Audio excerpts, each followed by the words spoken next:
Hello everyone, this is Vishal. Last class में हमने background and meaning और definition of partnerships किया था। आज हम पढ़ेंगे राइट ऑफ ए पार्टनर के बारे में। राइट ऑफ ए पार्टनर के अंदर मैंने कुछ कैटेगरी के अंदर राइट को लिखा हुआ है। राइट्स को आप अलग अलग कैटेगरी में देख सकते हैं। ये सिमिलर टाइप के राइट्स हैं, मैंने एक कैटेगरी में लिखा हुआ उनको। तो स्टार्ट करते हैं आज की क्लास। सबसे पहले है नंबर 1, शेयर प्रॉफिट।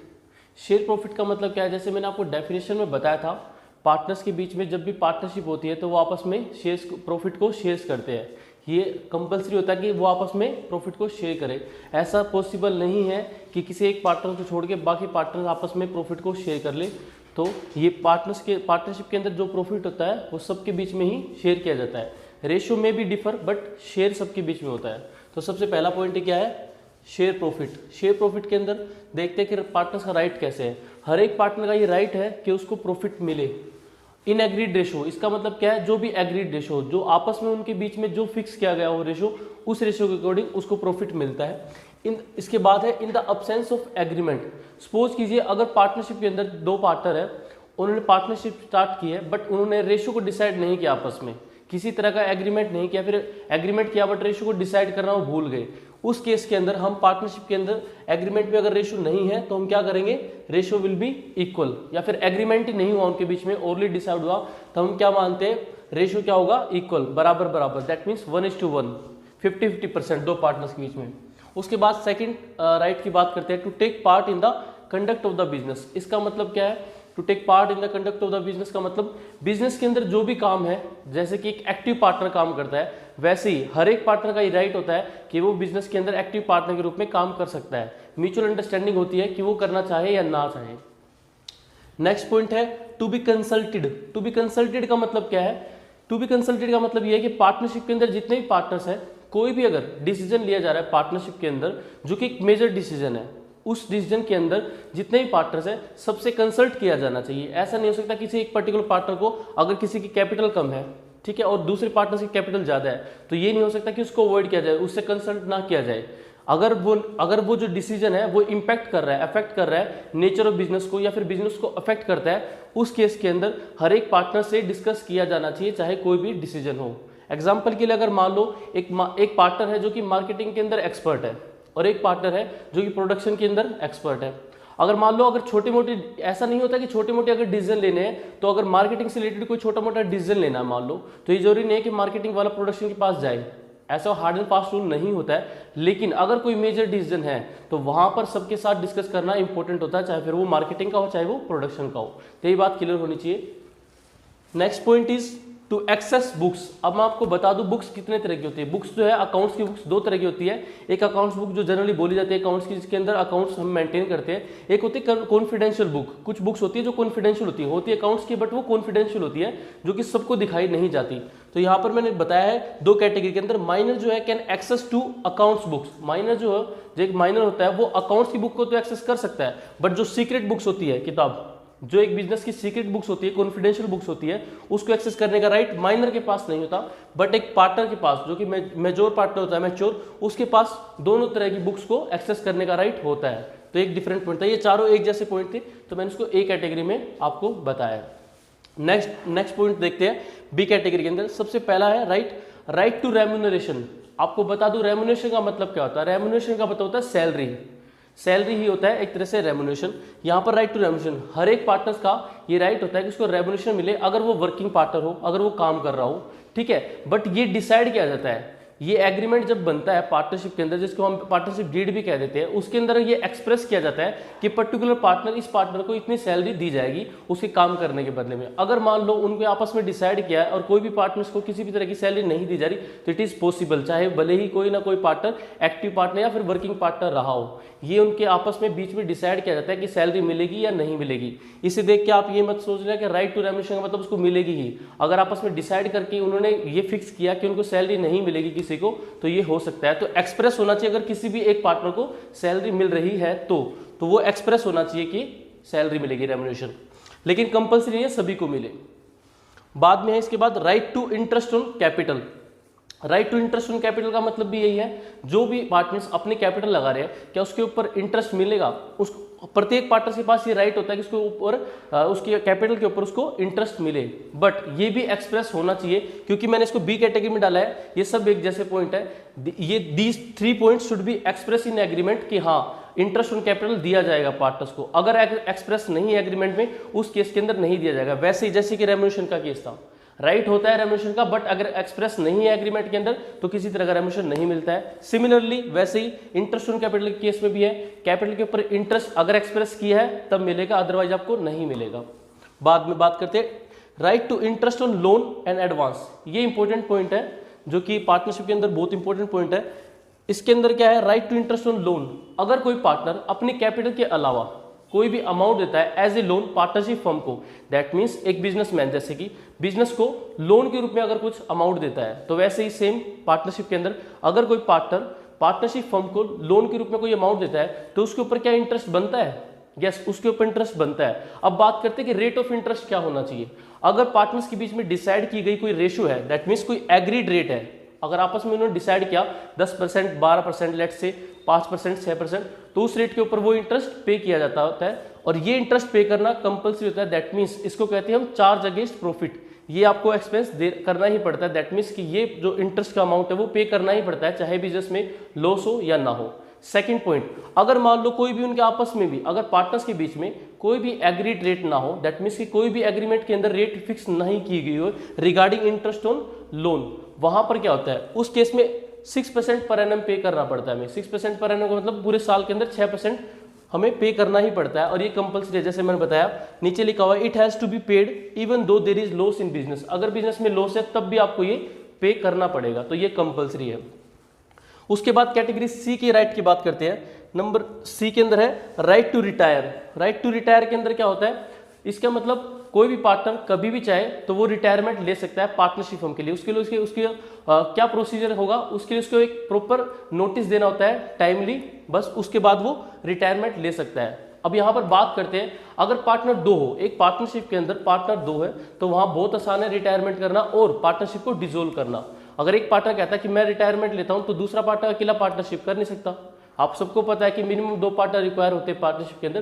तो जैसे एक पार्टनर रिटायर होता है तो पार्टनरशिप क्या हो जाती है, पार्टनरशिप फर्म डिसोल्व हो जाता है, ना कि पार्टनरशिप।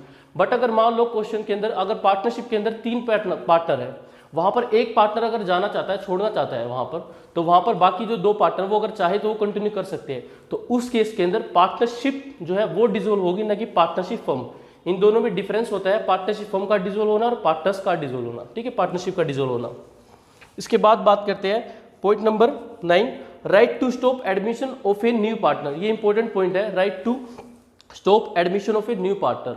इसका मतलब है अगर कोई भी पार्टनर चाहे तो नए पार्टनर्स को एंट्री डिसअलाउ कर सकता है। दैट मीन्स जब भी पार्टनरशिप के अंदर एग्जिस्टिंग जो पार्टनर्स होते हैं उनकी सबकी म्यूचुअल अंडरस्टैंडिंग से ही एक नया पार्टनर पार्टनरशिप के अंदर एडमिट हो सकता है। अगर एक भी पार्टनर डिनाई कर देता है एडमिशन को, तो पार्टनरशिप के अंदर नया पार्टनर नहीं एडमिट हो सकता। तो ये राइट होता है हर एक पार्टनर के पास कि वो अपनी ओपिनियन दे नए पार्टनर के रिगार्डिंग, उसके एडमिशन के रिगार्डिंग। अगर वो डिनाई करते हैं तो पार्टनरशिप के अंदर नया पार्टनर्स नहीं आ सकता। नेक्स्ट पॉइंट करते हैं, right not to be expelled. मैंने आगे इसमें लिखा right not to be expelled. Expelled का मतलब होता है पार्टनरशिप से निकालने के लिए, निष्कासित करना, निकालना। तो यहाँ पर एक प्रत्येक पार्टनर के पास ये राइट होता है कि उसको निकाला ना जाए। किस केस के अंदर, जहां पर बाकी पार्टनर्स के पास कोई सॉलिड रीजन ना हो। सॉलिड रीजन का मतलब वो ये प्रूव ना कर दे कि आपने किसी तरह का फ्रॉड किया है। इस तरह की अगर आप उनके पास कोई सॉलिड रीजन नहीं है तो वो आपको पार्टनरशिप से एक्सपेल्ड नहीं कर सकते। एग्जांपल के लिए मान लो ए, बी और सी 3 पार्टनर्स है, उनकी वाइफ है, वो तीनों आपस में एक दूसरे को जानते हैं और वो किटी पार्टी कर रही थी कहीं पर, मान लो ए एंड सी की पार्टनरशिप, ए एंड सी, क्योंकि उनकी कैपिटल जो है वो ज्यादा नहीं रही। ए एंड बी की मान लो इस क्वेश्चन के अंदर ए एंड बी की पार्टनरशिप के अंदर पार्टनर्स की जो कैपिटल है वो ज्यादा रही है पार्टनरशिप के अंदर। सपोज 10 लाख और 10 लाख ए और बी के पार्टनर्स ने लगा रखा है, ए और बी ने कैपिटल लगा रखा है, बट सी ने जो है कैपिटल जो है वो इंट्रोड्यूस किया है सिर्फ 2 लाख रुपए। यहाँ पर जब पार्टी चल रही थी ए, बी एंड सी के वाइफ के बीच में, वहां पर ए एंड सी जिसके पति ने 10 लाख और सी के पति ने 2 लाख, सिर्फ इतना इन्वेस्ट किया हुआ था। वहां पर अगर उनके बीच में कोई डिस्प्यूट हो गया मान लो, उसके बाद पार्टी खत्म होने के बाद उन तीनों ने आपस में घर में सारी बात डिस्कस की। उसके बाद ए ने, पार्टनर ने जिसकी कैपिटल 10 लाख है, बी पार्टनर को, जिसकी कैपिटल भी 10 लाख है, उसको फोन किया और कहा कि हम सी को निकालते हैं, क्योंकि सी की पार्टनर की कैपिटल 2 लाख थी और ए एंड सी की वाइफ का बीच में झगड़ा हुआ था, तो उन्होंने डिसाइड किया कि सी को हम पार्टनरशिप से निकाल सकते हैं। तो यहाँ पर सी का राइट है कि उसको निकाला नहीं जा सकता जब तक कि कोई सॉलिड रीजन ना हो ए एंड बी के पास। तो ये एग्जाम्पल था, उसको निकाला नहीं जा सकता जब तक कि कोई फ्रॉड प्रूव ना कर दे। वो सोशल रीजन्स की वजह से हम पार्टनरशिप में किसी पार्टनर को नहीं निकाल सकते। नेक्स्ट पॉइंट देखते हैं, लास्ट पॉइंट है, if a partner incurs expenses on behalf of the firm he has a right to indemnified. Indemnified का मतलब क्या होता है, रीइंबर्स करना, मतलब कंपनसेट करना, वापसी किसी को पैसे को देने को बोलते हैं इंडेमनीफाइड करना बाय द फर्म। इसका मतलब ये है, अगर पार्टनरशिप के अंदर कोई भी पार्टनर, अगर पार्टनरशिप में कोई भी पार्टनर किसी तरह की पेमेंट करता है पार्टनरशिप फर्म के बिहाफ पर, ठीक है, या कोई एक्सपेंस करता है पार्टनरशिप फर्म के लिए, तो उस बेसिस के अंदर वहां पर पार्टनर के पास ये राइट होता है कि वो फर्म से वो पैसे वसूल कर सकता है, फर्म को पैसे वापस पार्टनर्स को देने पड़ते हैं। तो ये राइट्स थे, राइट ऑफ ए पार्टनर। आज का हमारा नेक्स्ट टॉपिक है types of partnership. Types of partnership firm के बारे में आप बात करते हैं कि पार्टनरशिप, जो टाइप ऑफ पार्टनरशिप कितने तरह की होती है। मैंने यहाँ पर पहले से राइट डाउन किया हुआ है पार्टनरशिप के बारे में। नंबर 1 है partnership for a fix period. Partnership for a fix period का मतलब क्या है, एक पर्टिकुलर पीरियड तक पार्टनरशिप चलती है। यहाँ पर मैंने बताया, जैसे कि मान लो मैं विशाल एंड मेरा फ्रेंड अंकित, मान लो हम दोनों पार्टनरशिप कर रहे हैं और हमने वो पार्टनरशिप जो एक एग्रीमेंट बनाया है कि वो 5 साल तक हमें पार्टनरशिप करनी है। तो एग्रीमेंट क्या बनाया है, 5 ईयर तक के लिए पार्टनरशिप एग्रीमेंट 5 साल तक है। फॉर एग्जाम्पल लेट से 2015 के अंदर हमने स्टार्ट किया पार्टनरशिप, तो वहाँ से लेकर 2020 तक यहाँ पर ड्यूरेशन कंप्लीट हो जाएगी पार्टनरशिप फर्म की। तो यहाँ पार्टनरशिप हमारी कंप्लीट हो जाती है ड्यूरेशन उसका। तो ड्यूरेशन कंप्लीट होने पर हमारे पास 2 ऑप्शन होते हैं। जब पार्टनरशिप एग्रीमेंट पूरा हो गया है, वहां पर हमारे पास 2 ऑप्शन है, या तो हम पार्टनरशिप को डिसोल्व कर दें, नंबर 1 है, या तो हम पार्टनरशिप को डिसोल्व कर दें, पार्टनरशिप वहीं बंद हो जाएगी, या फिर दूसरा ऑप्शन उसको कंटिन्यू करें। अगर कंटिन्यू करना चाहते हैं तो हम वहां पर कन्वर्ट कर सकते हैं अपनी पार्टनरशिप फर्म को, किसमें, पार्टनरशिप एट विल। ये पार्टनरशिप एट विल क्या है, हम आगे अभी डिस्कस करेंगे। यहां तक आई होप आपको समझ आ गया होगा। जहां पर partnership for a fix period, एक पर्टिकुलर पीरियड के लिए है, जब पर्टिकुलर पीरियड पूरा हो जाता है, ड्यूरेशन कंप्लीट हो जाती है, या तो आप उसको डिसोल्व कर दो या फिर आप कंटिन्यू करो। कंटिन्यू करो तो आप कन्वर्ट कर सकते हो अपनी पार्टनरशिप को एट विल के ऊपर। इसके बारे में हम डिस्कस करेंगे एट विल क्या है। सेकंड टाइप ऑफ पार्टनरशिप देखते हैं, पर्टिकुलर पार्टनरशिप।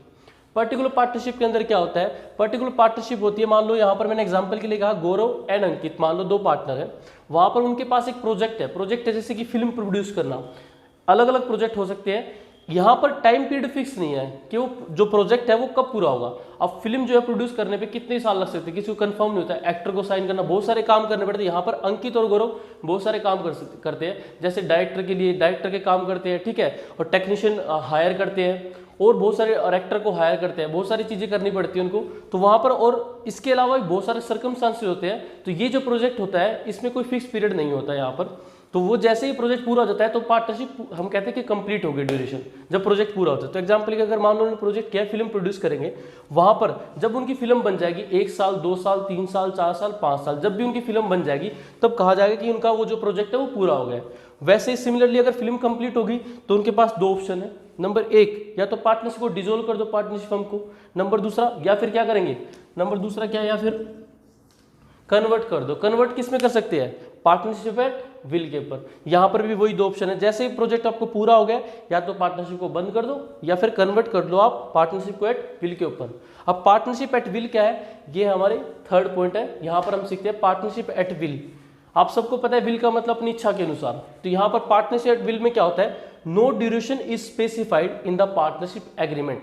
इसका मतलब यहां पर है, यहां पर कोई टाइम लिमिट नहीं है। अगर हम दूसरे शब्दों में कहें पार्टनरशिप एट विल को, कि कह सकते हैं चले तो चांद तक और ना चले तो शाम तक, तो वही बात है। पार्टनरशिप एट विल का मतलब यही है कि जहां पर आपके एग्रीमेंट के अंदर आपने फिक्स नहीं किया, हो सकता है एक पार्टनर हो सकता है 10 साल से पार्टनर रहा हो और वो चाहे कि अब मैं रिटायरमेंट लेना चाहता हूँ, अब मैं डिसोल्व करना चाहता हूँ पार्टनरशिप को, तो पार्टनरशिप को छोड़ सकता है। या फिर हो सकता है उसने 2 साल काम किया हो तब भी छोड़ सकता है, और हो सकता है उसने सिर्फ 1 ही महीना काम किया हो और वो पार्टनरशिप रिटायरमेंट लेना चाहता है, पार्टनरशिप को डिसोल्व करना चाहता है, छोड़ सकता है। तो यहाँ पर वो उसको पार्टनरशिप को छोड़ सकता है। तो वो डिपेंड करता है, यहाँ पर कोई स्पेसिफाइड टाइम पीरियड नहीं है। जहां मैं बात कर रहा था पार्टनर एट विल की, पार्टनरशिप एट विल, यहाँ भी वो यही डिस्कस होनी थी। पार्टनरशिप एट विल का मतलब ये है जहां पर ड्यूरेशन फिक्स नहीं होती है।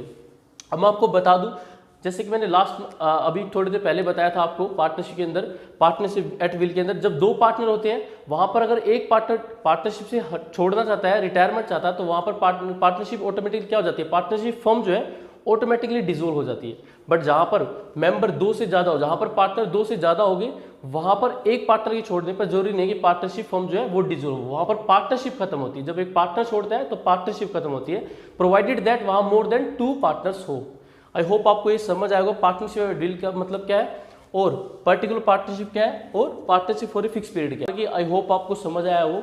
अगर नहीं समझ आया तो आप कमेंट सेक्शन में प्लीज लिखना, मैं आपके डाउट्स को सारे शॉर्ट आउट करूंगा। Thank you and keep like and subscribe our channel.